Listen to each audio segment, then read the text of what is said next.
नमस्कार दोस्तों, स्वागत है आप लोगों का अपने ही YouTube channel VNKD study portal पर।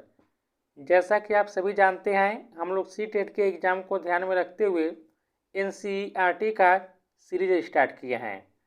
आज हम लोग इस वीडियो में क्लास 7th का हम लोग पॉलिटी का पहला चैप्टर पढ़ेंगे। देखिए, चैप्टर का जो नाम है समानता है। इससे पहले देखिए दोस्तों, हम लोग क्लास 6 का हिस्ट्री, पॉलिटी, ज्योग्राफी और क्लास 7th का हम लोग हिस्ट्री कंप्लीट कर चुके हैं। यदि आप लोग पीछे के वीडियो नहीं देखें और देखना चाहते हैं तो आप लोगों को वह सभी वीडियो चैनल के प्लेलिस्ट मिल जाएगा, वहां से आप लोग जाकर देख लीजिएगा। तो आज हम लोग इस वीडियो में क्लास 7th का पॉलिटी का हम लोग पहला चैप्टर पढ़ेंगे। देखिए, चैप्टर का नाम है समानता। चलिए हम लोग देखते हैं। सबसे पहले आप लोग यहाँ पर देखिए, ऊपर जो लिखा है, क्या आपको अपने जीवन की कोई ऐसी घटना याद है जब आपकी गरिमा को चोट पहुंची हो? आपको उस समय कैसा महसूस हुआ था?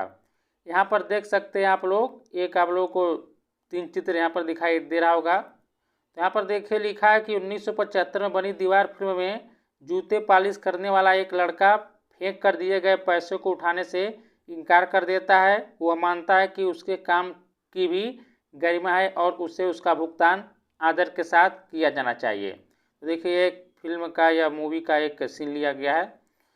तो अब चलिए हम लोग अपना चैप्टर स्टार्ट करते हैं। भारतीय लोकतंत्र में समानता। भारतीय संविधान सब व्यक्तियों को समान मानता है। इसका अर्थ है कि देश के व्यक्ति, चाहे वे पुरुष हों या स्त्री, किसी भी जाति, धर्म, शैक्षिक और आर्थिक पृष्ठभूमि से संबंध रखते हों, वे सब समान माने जाएंगे।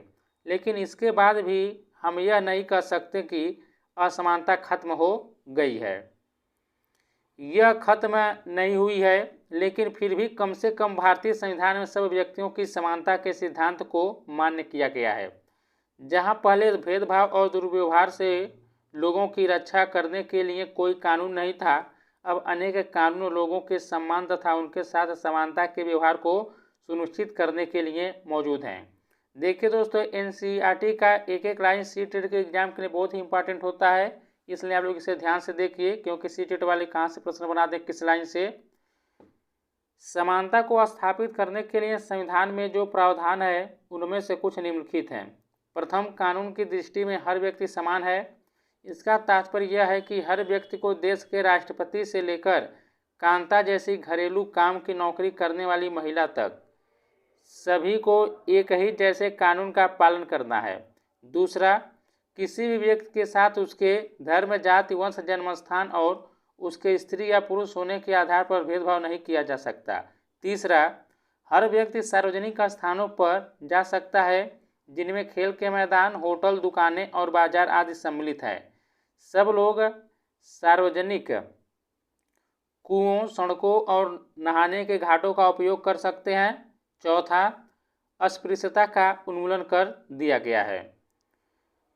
यह हम लोग देखते हैं। देखिए, यहाँ पर आप लोगों को एक चित्र दिखाई दे रहा होगा। ये देखिए, संसद हमारे लोकतंत्र का आधार स्तंभ है और हम अपने निर्वाचित प्रतिनिधियों के माध्यम से उसमें प्रतिनिधित्व पाते हैं। तो याद रखिएगा, हम लोग किस प्रकार प्रतिनिधित्व पाते हैं, तो संसद में जो निर्वाचित प्रतिनिधि होते हैं उन्हीं के माध्यम से प्रतिनिधित्व हम लोग पाते हैं।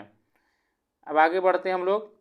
देखिए, शासन से संविधान द्वारा मान्य किए गए समानता के अधिकार को 2 तरह से लागू किया गया है। पहला, कानून के द्वारा और दूसरा, सरकार की योजनाओं व कार्यक्रमों द्वारा सुविधाहीन समाजों की मदद करके।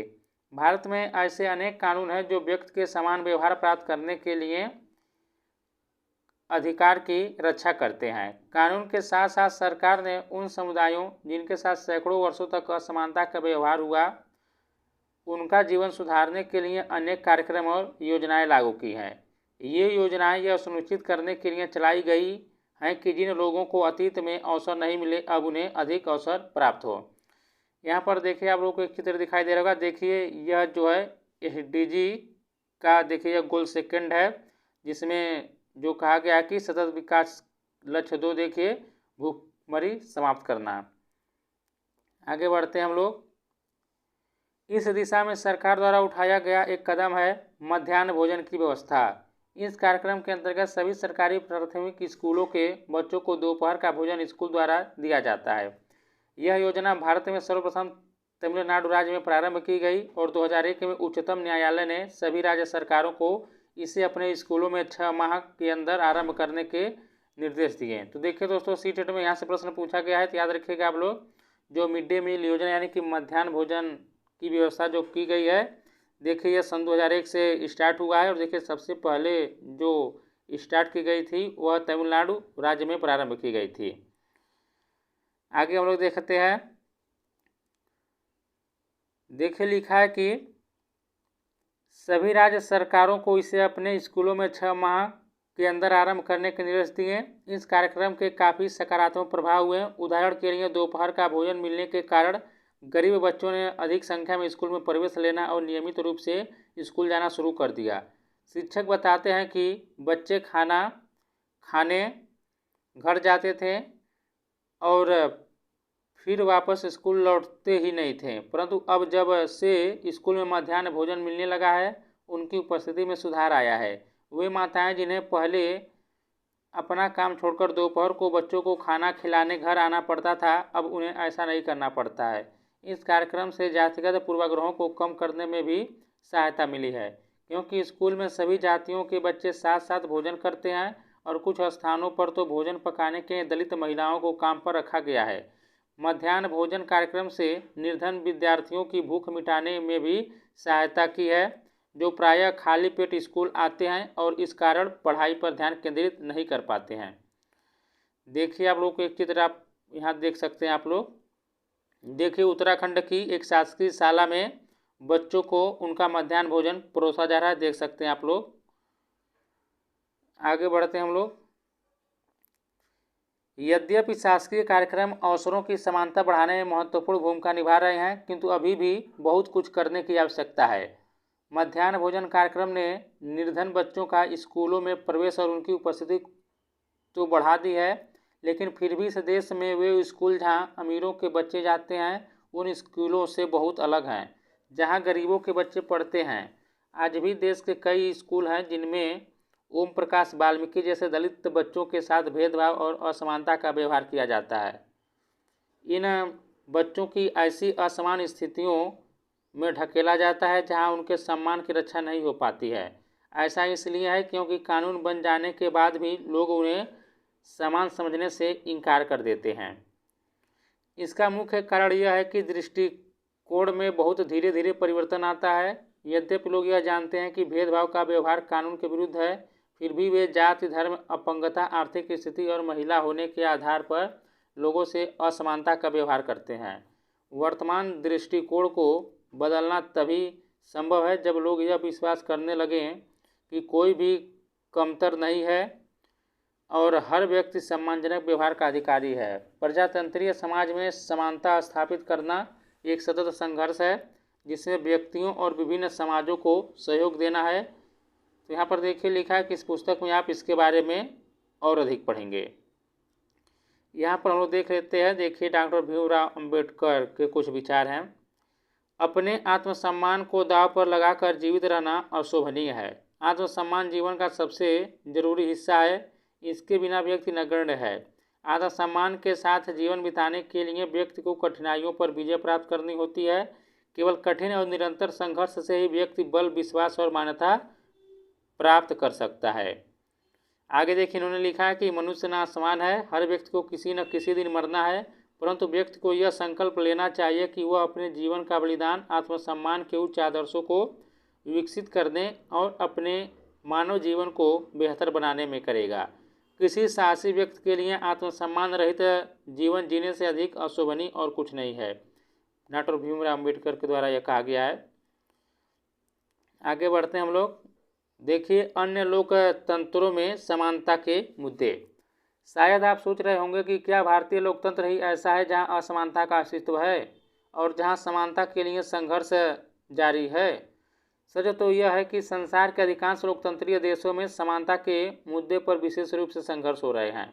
उदाहरण के लिए संयुक्त राज्य अमेरिका में अफ्रीकी अमेरिकन लोग जिनके पूर्वज गुलाम थे और अफ्रीका से लाए गए थे, वे आज भी अपने जीवन को मुख्य रूप से असमान बताते हैं। जबकि 1950 के अंतिम दशक में अफ्रीकी अमेरिकनों को समान अधिकार दिलाने के लिए आंदोलन हुआ था। याद रखिएगा, एग्जाम में ये पूछा गया है। 1950 में जो है के अंतिम दशक में अफ्रीकी अमेरिकनों को समान अधिकार दिलाने के लिए आंदोलन हुआ था। इससे पहले अफ्रीकी अमेरिकनों के साथ संयुक्त राज्य में बहुत असमानता का व्यवहार होता था और कानून भी उन्हें समान नहीं मानता था। उदाहरण के लिए बस से यात्रा करते समय उन्हें बस में पीछे बैठना पड़ता था, या जब भी कोई गोरा आदमी बैठना चाहे उन्हें अपनी सीट से उठ जाना पड़ता था। यहाँ देखिए, यह जो है रोजा पार्क्स, देखिए इनके बारे में सीटेट में बहुत बार पूछा गया है। यह चैप्टर जो है देखिए बहुत इंपॉर्टेंट है, और इस चैप्टर में जो यही रोजा पार्क्स के बारे में ही पूछा गया है, असमानता को लेकर। पढ़ते हैं इनके बारे में। देखिए, रोजा पार्क्स एक अफ्रीकी अमेरिकन महिला थी। दिसंबर, यहाँ पर देखिए लिखा कि 1 दिसंबर 1955 को दिन भर काम करके थक जाने के बाद बस में उन्होंने अपनी सीट एक गोरे व्यक्ति को देने से मना कर दिया। उस दिन उनके इनकार से अफ्रीकी अमेरिकनों के साथ असमानता को लेकर एक विशाल आंदोलन प्रारंभ हो गया, जो नागरिक अधिकार आंदोलन, सिविल राइट्स मूवमेंट कहलाया। 1964 के नागरिक अधिकार अधिनियम ने नस्ल, धर्म और राष्ट्रीय मूल के आधार पर भेदभाव का निषेध कर दिया था। याद रखिएगा, 1964 का नागरिक अधिकार अधिनियम यह था जो नस्ल, धर्म और राष्ट्रीय मूल के आधार पर भेदभाव का निषेध कर दिया गया। इसने यह भी कहा कि अफ्रीकी अमेरिकन बच्चों के लिए सब स्कूलों के दरवाजे खोले जाएंगे और उन्हें उन अलग स्कूलों में नहीं जाना पड़ेगा जो विशेष रूप से केवल उन्हीं के लिए खोले गए थे। इतना होने के बावजूद भी अधिकांश अफ्रीकी अमेरिकन गरीब हैं। अधिकतर अफ्रीकी अमेरिकन बच्चे केवल ऐसे सरकारी स्कूलों में प्रवेश लेने के ही सामर्थ्य रखते हैं जहां कम सुविधाएं हैं और कम योग्यता वाले शिक्षक हैं, जबकि गोरे विद्यार्थी निजी स्कूलों में जाते हैं या उन क्षेत्रों में रहते हैं जहां के सरकारी स्कूलों का स्तर निजी स्कूलों जैसा ही ऊंचा है। तो देख सकते हैं आप लोग, यहाँ आप लोगों को एक चित्र दिखाई दे रहा होगा। रोजा पार्क्स एक अफ्रीकी अमेरिकन औरत जिनकी एक विद्रोही प्रतिक्रिया ने अमेरिकी इतिहास की दिशा बदल दी। देखिए, इनके बारे में सीटेट में पूछा गया है, ये हम लोग देख लेते हैं। देखिए, कुछ इंपॉर्टेंट पॉइंट है। भारत के संविधान के अनुच्छेद 15 के अंश, तो देखिए अनुच्छेद 15 में क्या कहा गया है। धर्म, मूल, वंश, जाति, लिंग या जन्म स्थान के आधार पर विभेद का प्रतिषेध। पहला देखिए लिखा है कि राज्य किसी भी नागरिक के विरुद्ध केवल धर्म, मूल, वंश, जाति, लिंग, जन्म स्थान या इनमें से किसी के आधार पर कोई विभेद नहीं करेगा। दूसरा देखिए, कोई नागरिक केवल धर्म, मूल, वंश, जाति, लिंग, जन्म स्थान या इनमें से किसी के आधार पर, जैसे देखिए लिखा है कि दुकानों, सार्वजनिक भोजनालयों, होटलों और सार्वजनिक मनोरंजन के स्थानों में प्रवेश या पूर्णतः या भागतः राज्य निधि से पोषित या साधारण जनता के प्रयोग के लिए समर्पित कुओं, तालाबों, स्नान घाटों, सड़कों और सार्वजनिक समागम के स्थानों के उपयोग के संबंध में किसी भी निर्योग्यता, दायित्व, निर्बंधन या शर्त के अधीन नहीं होगा। तो देखिए अनुच्छेद 15 में कहा गया है। यहाँ देखिए लिखा है कि लोकतंत्र की चुनौती। किसी भी देश को पूरी तरह से लोकतंत्रीय नहीं कहा जा सकता। हमेशा से ही ऐसे समुदाय और व्यक्ति होते हैं जो लोकतंत्र को नए अर्थ देते हैं और अधिक से अधिक समानता लाने के लिए नए नए सवाल उठाते हैं। इसके केंद्र में वह संघर्ष है जो सब व्यक्तियों को समानता और सम्मान दिलाने का पक्षधर है। इस पुस्तक में आप पढ़ेंगे कि किस तरह समानता का प्रश्न भारतीय लोकतंत्र में हमारे दैनिक जीवन के विभिन्न पहलुओं को प्रभावित करता है। इन पाठों को पढ़ते हुए विचार कीजिए कि क्या सब व्यक्तियों की समानता और उनके आत्मसम्मान को ऊंचा रखने की भावना को लोग स्वीकार कर रहे हैं या नहीं। तो दोस्तों, यह चैप्टर हम लोग का ख़त्म हो चुका है। यदि आप लोगों को यह वीडियो अच्छा लगा तो प्लीज़ दोस्तों वीडियो को लाइक कीजिएगा, शेयर कीजिएगा और साथ ही चैनल को भी सब्सक्राइब कर लीजिएगा। मिलते हैं हम लोग अगले चैप्टर में, तब तक के लिए नमस्कार, जय हिंद, जय भारत।